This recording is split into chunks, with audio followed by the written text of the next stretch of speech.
നമസ്കാരം. വളരെ പ്രധാനപ്പെട്ട വാർത്തകൾ ഉണ്ടാവുന്ന ദിനങ്ങളിൽ മാത്രമാണ് ഞാൻ പ്രിയപ്പെട്ട പ്രേക്ഷകരുടെ മുമ്പിൽ എല്ലാ പത്രങ്ങളും പരിചയപ്പെടുത്തുന്നത്. അതിൻ്റെ ഒരു കാരണം, ഇന്നത്തെ കാലത്ത് ആളുകൾ പത്രം വായിക്കുന്നത് തന്നെ കുറഞ്ഞു വരുന്നു. ഇനി വായിക്കുന്നവരാണെങ്കിലും ഒരു പത്രത്തിൽ ഒതുക്കും. ഒന്നിലധികം പത്രം വാങ്ങുന്ന ശീലം നമുക്ക് ഭൂരിപക്ഷം പേർക്കുമില്ല. ഈ പശ്ചാത്തലത്തിൽ പ്രധാനപ്പെട്ട വാർത്ത എങ്ങനെ കൈകാര്യം ചെയ്തു എന്നറിയാൻ പ്രേക്ഷകർക്ക് താല്പര്യമുണ്ടാവും എന്ന് നിശ്ചയമാണ്. ഒരു വാർത്ത സംഭവിക്കുമ്പോൾ തന്നെ നമ്മളൊക്കെ എല്ലാവരും അറിയാറുണ്ട്. അതുകൊണ്ട് തന്നെ പത്രം കാണുന്നത് വാർത്തയെ അറിയാനല്ല, അതെങ്ങനെ കൈകാര്യം ചെയ്തു എന്നറിയാനും ആധികാരികത ഉറപ്പാക്കാനും അതിൻ്റെ അപ്രോച്ച് കാണാനുമാണ്. അതുകൊണ്ട് തന്നെ വി.ഡി. സതീശൻ കേരളത്തിൻ്റെ 13ാമത് മുഖ്യമന്ത്രിയാകുന്നത് സുപ്രധാനമായ വാർത്ത. ആ വാർത്ത എങ്ങനെയാണ് നമ്മുടെ മാധ്യമങ്ങൾ കൈകാര്യം ചെയ്തത് എന്ന് നോക്കാം. ഞാനിത് പരിശോധിക്കുന്നത് പ്രധാനപ്പെട്ട 10 പത്രങ്ങളാണ്. മെട്രോ വാർത്ത എന്ന പത്രം സൗജന്യമായി തന്നെ മറുനാടനിൽ എത്തിക്കാറുണ്ട്. അതും ഉൾപ്പെടുത്തേണ്ടതാണ്. പക്ഷേ ഇന്ന് ആ പത്രം വന്നില്ല.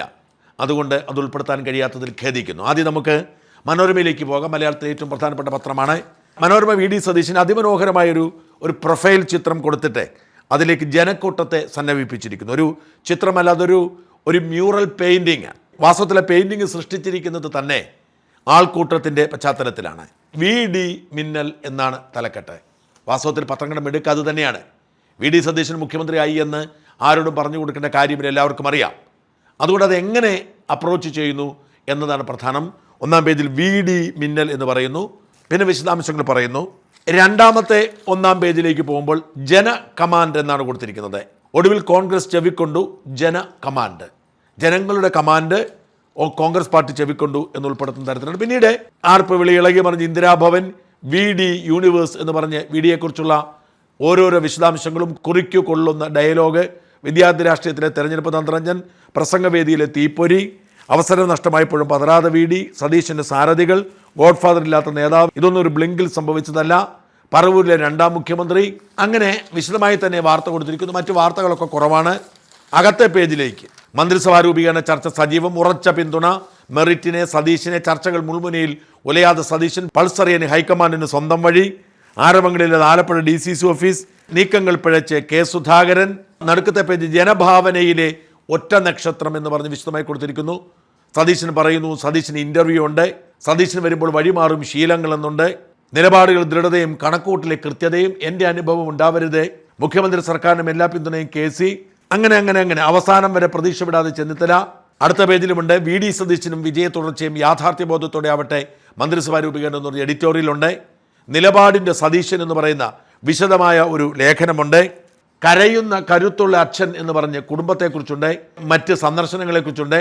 വനവാസക്കാരൻ്റെ പട്ടാഭിഷേകം, ജനഹിതം പുനർജയിച്ച 11ാം നാൾ, പച്ച മനുഷ്യൻ, ആയുധമൊഴിയ താവനാഴി, സന്ദേശത്തിൻ്റെ സന്ദേശം ഉൾക്കൊണ്ടവർ, അങ്ങനെ മനോരമ മുഴുവൻ തന്നെ ആഘോഷമാക്കിയിരിക്കുന്നു. മാതൃഭൂമി ഒട്ടും മോശമല്ല. ജനകീയ വി.ഡി. എന്നാണ്, ജനകീയ വിധി എന്ന് വേണമെങ്കിൽ നമുക്ക് വായിക്കാം. ജനകീയ വി.ഡി. എന്നാണ് കൊടുത്തിരിക്കുന്നത്. ചുറ്റിനും പുസ്തകങ്ങൾ നിർത്തിയ മുഖ്യമന്ത്രി കസേരയിൽ വി.ഡി. സതീശൻ ഇരിക്കുന്നതും അരികിൽ പാവപ്പെട്ട ആളുകൾ സന്തോഷിക്കുന്നതുമാണ്. കേരളത്തിൻ്റെ 24ാം മുഖ്യമന്ത്രി എന്നാണ് അദ്ദേഹം പറഞ്ഞിരിക്കുന്നത്. ബാക്കി എല്ലാവരും 13ാം മുഖ്യമന്ത്രി എന്ന് പറയുമ്പോൾ 24ാം മുഖ്യമന്ത്രി പറഞ്ഞ് എന്തുകൊണ്ടാണെന്ന് പരിശോധിച്ചു നോക്കാൻ നമ്മൾ മെനക്കെടുന്നില്ല. ജനവികാരം ജയിച്ചു നാടകാന്തം, കേരളത്തിന് ഈ സതീശായനം, VDS വഴങ്ങാതെ ചെന്നിത്തല. അങ്ങനെ വിശദമായി തന്നെയുണ്ട്.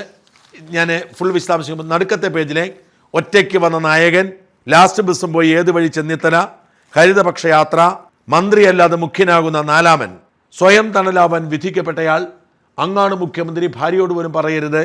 അങ്ങനെ പോകുന്നു മാതൃഭൂമിയുടെ വാർത്ത.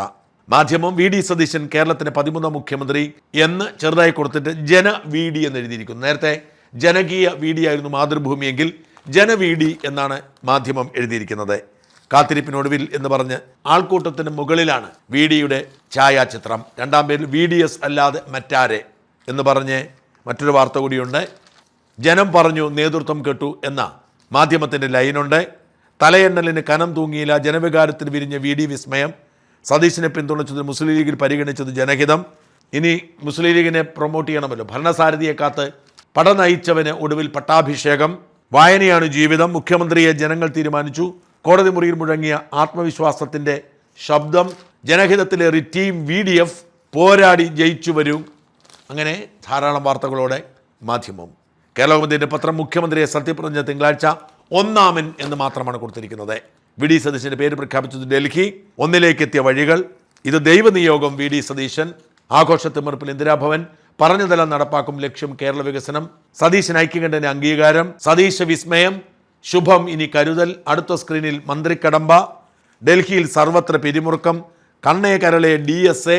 Winner dear Satheesan. നിലപാടുകളുടെ രാജാവ്. അങ്ങനെ പോകുന്നു കേരള കൗമുദിയുടെ വാഴ്ത്തുപാട്ടുകൾ.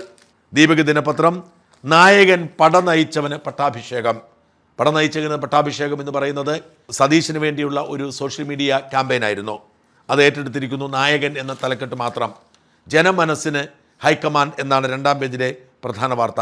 കൃത്യമായ നിലപാടുകൾ, ചാട്ടുളി പോലെ വാക്കുകൾ. പൊതുവികാരം മനസ്സിലാക്കി തീരുമാനം മാറ്റിയത് രാഹുൽ. ആകാംക്ഷ കൊടികൾ. സതീശനെ അനുകൂല ട്വിസ്റ്റ്. ഇങ്ങനെ പോകുന്നു ദീപികയുടെ വാർത്തകൾ. മംഗളത്തിൽ വി ഡി സതീശൻ മുഖ്യമന്ത്രി മറ്റാരെ എന്നാണ് തലക്കെട്ട്. മറ്റാരെ എന്ന് പറയുന്നത് LDFൻ്റെ മുദ്രാവാക്യമാണ്. LDF അല്ലാതെ മറ്റാരെ, അത് മറ്റാരെ എന്നാക്കിയിരിക്കുന്നു. ഡൽഹി നാടകാന്ത്യം, KCയുടെ പതനം എന്ന പേരിൽ വിശദമായി തന്നെ ഒരു ഡൽഹി റിപ്പോർട്ടുമുണ്ട്. വിസ്മയം കാത്ത് കേരളം എന്നാണ് രണ്ടാമത്തെ ഒന്നാം പേജിലെ വാർത്ത. VD കേരള കമാൻഡ് എന്നാണ് സുപ്രഭാതത്തിൻ്റെ തലക്കെട്ട്. ഹൈക്കമാൻഡ് അല്ല, കേരള കമാൻഡാണ് നടപ്പിലാക്കിയത് എന്ന് അർത്ഥം. ജന്മഭൂമിക്ക് ആവേശം തീർച്ചയായും കുറയും. VD സതീശൻ മുഖ്യമന്ത്രി, മുസ്ലിം ലീഗ് പിടിമുറുക്കി എന്നതാണ് ജന്മഭൂമിയുടെ നറേറ്റീവ്. ചെന്നിത്തലയ്ക്ക് അതൃപ്തി, മന്ത്രിസ്ഥാനത്തിന് വഴങ്ങില്ല എന്ന വാർത്ത വലിയ പ്രാധാന്യത്തോടെ ജന്മഭൂമി കൊടുത്തിട്ടുണ്ട്. കോൺഗ്രസ് ലീഗിന് കീഴടങ്ങിയെന്ന് പച്ച മക്ഷിയിൽ ജന്മഭൂമി അടയാളപ്പെടുത്തുന്നു. കേരളം ലീഗ് ഭരിക്കും, മുദ്രാവാക്യം മുഴുക്കി ലീഗ് പ്രകടനം എന്ന വാർത്ത പ്രത്യേകമുണ്ട്. കലാകൗമുദി VDS എന്നാണ്. പ്രഖ്യാപനത്തിന് മുൻപ് രാഹുൽ KC കൂടിക്കാഴ്ച എന്ന് പറഞ്ഞ് കലാകൗമുദി പോകുന്നു. നിരാശയുടെ ദേശാഭിമാനി ഒടുക്കം സതീശൻ എന്നാണ് കൊടുത്തിരിക്കുന്നത്. എന്ന് വെച്ചാൽ ഇതുവരെ മുഖ്യമന്ത്രി ആവുന്നില്ല എന്ന വേദന ദേശാഭിമാനിക്കുണ്ടായിരുന്നു. ആയാലും സതീശനാവരുന്നവർക്ക് ആഗ്രഹമുണ്ടായിരുന്നു. അത് സാധിക്കാത്തതുകൊണ്ട് ഒടുക്കം സതീശൻ എന്ന് വെച്ചാൽ പല അർത്ഥങ്ങളുണ്ട്. സതീശൻ്റെ ഒടുക്കം തുടങ്ങി, ഞങ്ങളിതാ പണി തുടങ്ങി എന്നമാവാം. കാരണം അതിനേക്കാൾ പ്രാധാന്യത്തോടെ പിണറായി പ്രതിപക്ഷ നേതാവ് എന്ന മനോഹരമായ വാർത്തയും ദേശാഭിമാനി കൊടുത്തിട്ടുണ്ട്. ആദ്യ വെടിപൊട്ടിച്ച് വേണുഗോപാൽ പക്ഷം എന്ന് പറഞ്ഞ് സതീശനെതിരെ നിയുക്തി MLA എന്ന് പറഞ്ഞൊരു കുത്തിത്തിരിപ്പ് വാർത്തയുണ്ട്. ജനം കയ്പുനീർ കുടിക്കേണ്ടി വരും എന്നുള്ള ആൻ്റണിയെ കോട്ട് ചെയ്തുകൊണ്ടുള്ള ഒരു വാർത്തയുണ്ട്. അതും കൂടി കഴിഞ്ഞ് ഞാൻ ഒഴിഞ്ഞു കൊടുക്കാം എന്ന് KC വേണുഗോപാൽ പറഞ്ഞതായി ഒരു വാർത്തയുണ്ട്. അകത്തെങ്ങും ഈ പരാജയത്തിൻ്റെ വാർത്തയില്ല. മങ്ങിയ തുടക്കം എന്ന് പറഞ്ഞ് ഒരു വാർത്ത കൂടി അകത്തിട്ടുണ്ട്. ഹൈക്കമാൻഡ് അവസാന ശ്രമവും തള്ളി ലീഗിൻ്റെ കമാൻഡ് എന്നാണ്. മന്ത്രി കസേരയ്ക്ക് കൂട്ടയിടി. ഉത്തരേന്ത്യയിൽ കോൺഗ്രസ് തിരിച്ചടിയാവും. സൈബർ വേട്ടയിൽ മുട്ടുമടക്കിയ ഹൈക്കമാൻഡ്. തെറിവിളിയും തുപ്പലും നാണം കെട്ടത് കേരളം. വീണത് തെരുവ് യുദ്ധത്തിൽ. കോൺഗ്രസ് ലീഗിന് കീഴടങ്ങിയെന്ന് സുകുമാരൻ നായർ. അങ്ങനെ ദേശാഭിമാനിയുടെ നിരാശയുടെ നിലവിളികളും നമുക്കിവിടെ കാണാം.